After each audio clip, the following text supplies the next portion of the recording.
Nós, ano passado, né, Ari? Não lembro a data correta, foi esse ano.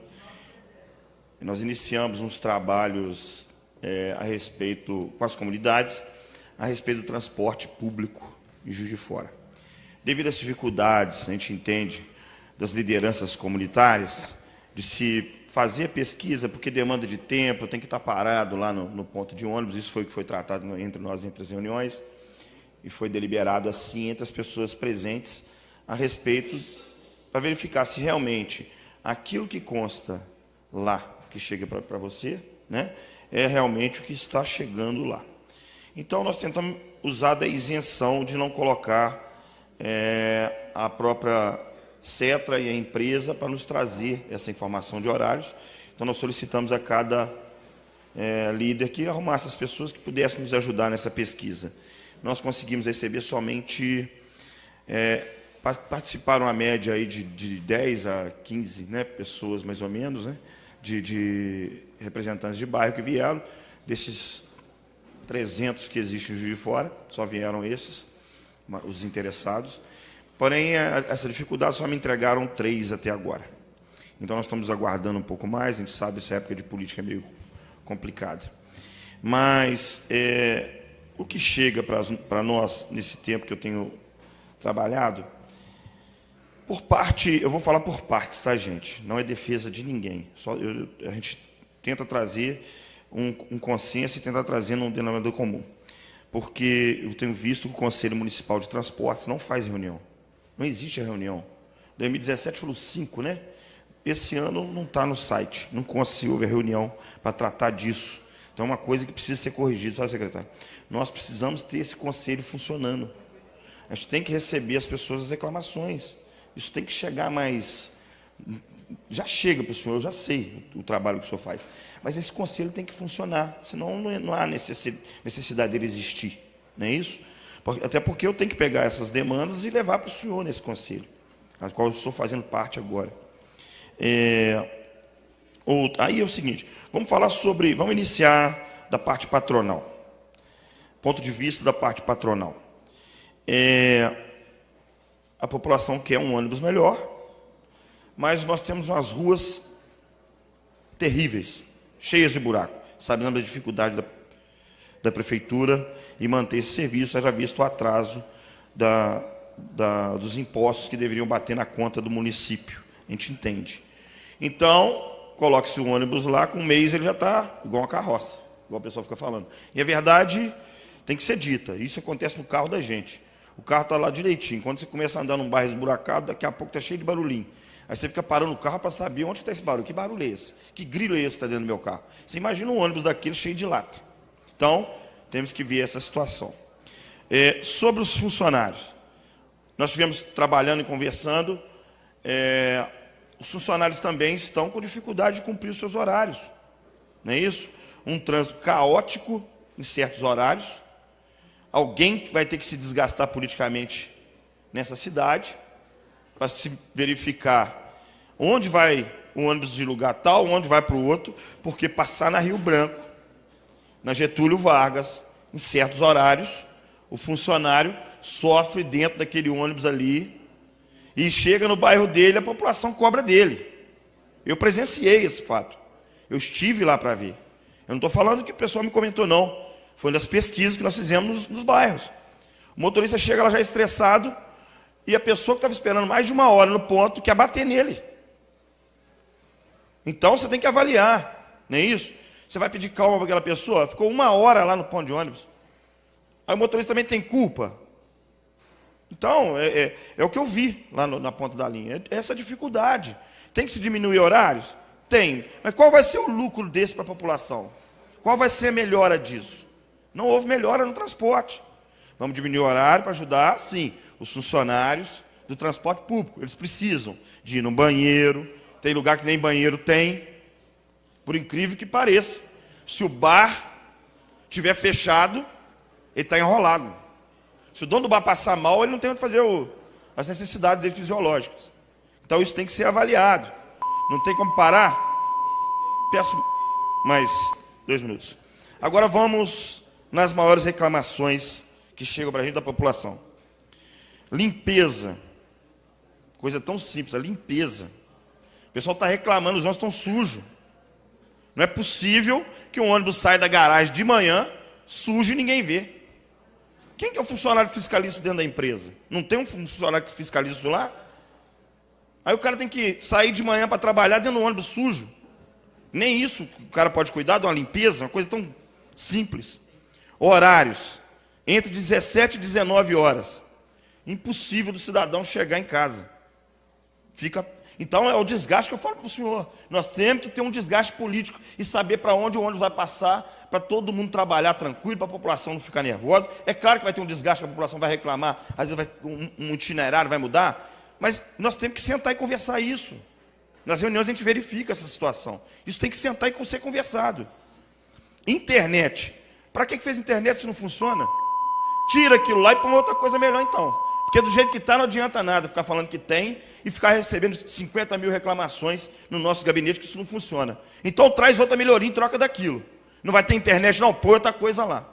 Agora aumenta a passagem, tudo bem, é real, é um preço real, tudo bem. Mas temos que melhorar esse transporte público. Isso não é de hoje. Quantas audiências públicas nós vamos ter que fazer nessa casa para isso ser melhorado? Tem que ter as reuniões do conselho para resolver isso. Esse horário, toda hora, eu já estou cansado de ouvir o povo chegar aqui e reclamar de horário de audiência pública. Até quando vamos ficar tomando isso aqui nessa casa? Nós temos que resolver isso. Se o transporte público é para ser resolvido, tem que ser de noite. Não pode ser feito 9 horas da manhã, não. Hein? Tem que ser à noite. Toda audiência pública é a mesma coisa, a gente fica tomando isso aí. Nós precisamos sentar e verificar isso aqui nessa casa também. Sobre abrigos, secretário.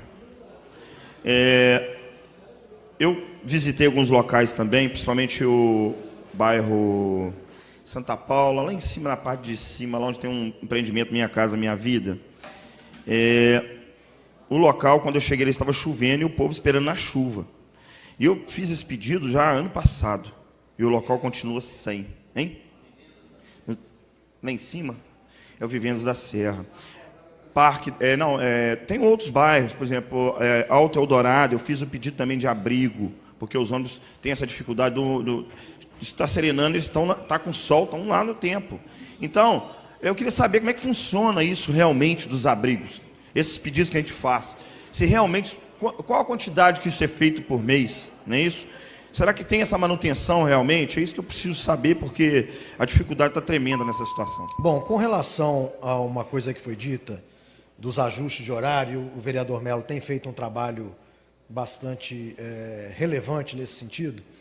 O que a gente tem que deixar claro é que o quadro de horário de algumas linhas que foi feito há quase 10 anos, ele não consegue ser aplicado hoje.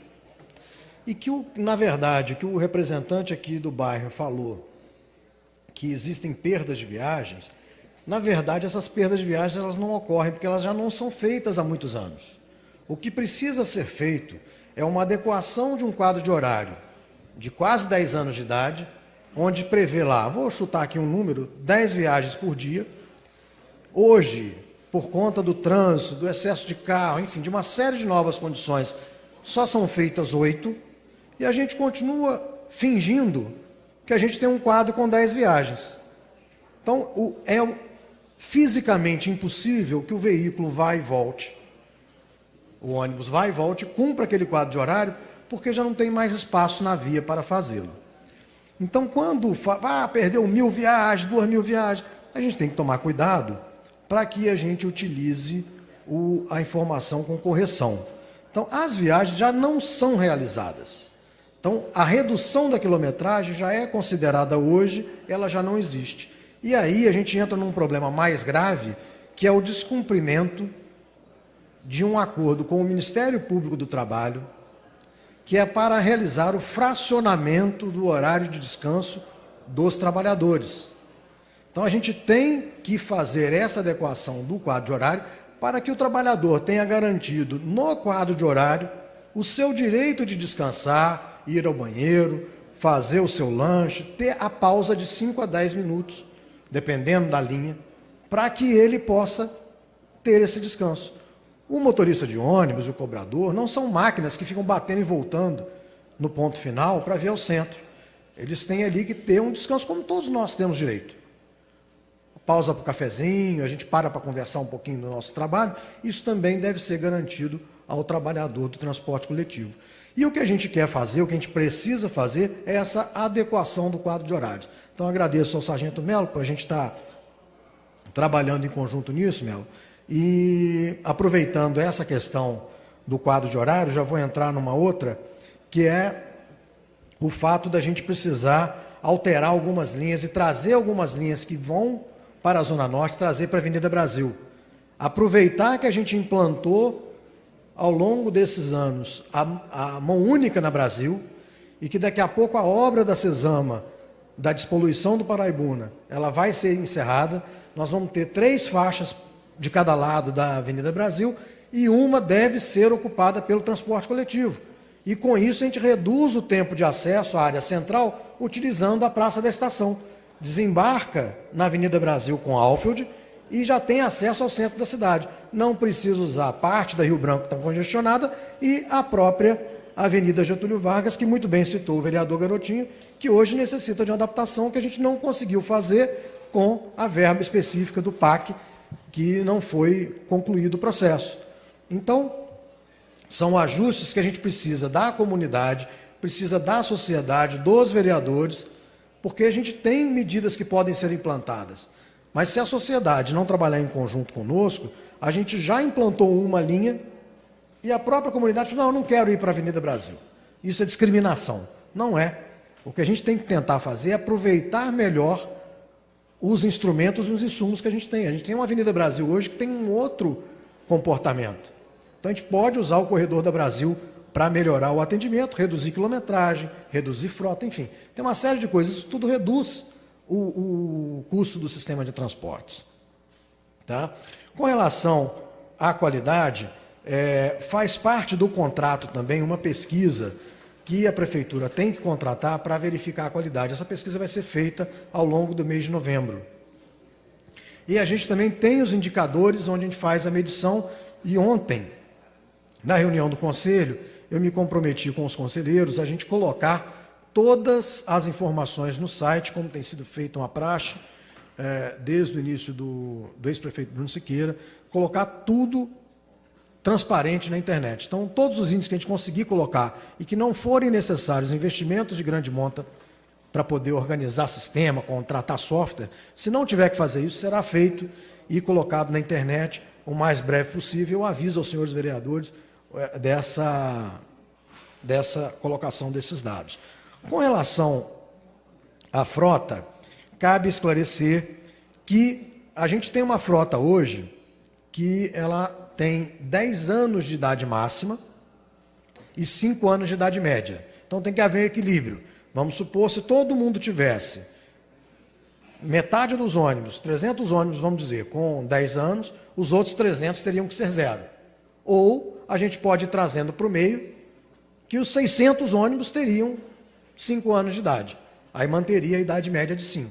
Então, existem alguns veículos que vão estar mais velhos, sim, e outros que estão mais novos. A gente tem que trabalhar para aumentar a fiscalização. Já aqui, de público, me comprometo e, através de uma recomendação do prefeito Almas, me comprometo a intensificar a fiscalização. A instalação de abrigos, ela depende, basicamente, da autorização do proprietário do imóvel, onde o abrigo será instalado. Então, se é em frente a uma casa, o dono da casa tem que autorizar, e a gente não tem uma quantidade estabelecida, 10 por mês, 1 por mês, de acordo com a necessidade a gente vai implantando. Quando o proprietário autoriza, a gente não tem problema nenhum para poder implantá-lo. Então, se a gente tiver autorização do dono do imóvel, a gente implanta isso de forma, eu não sei especificamente sobre os 2 que o senhor citou aqui, mas podemos resolvê-los a qualquer hora.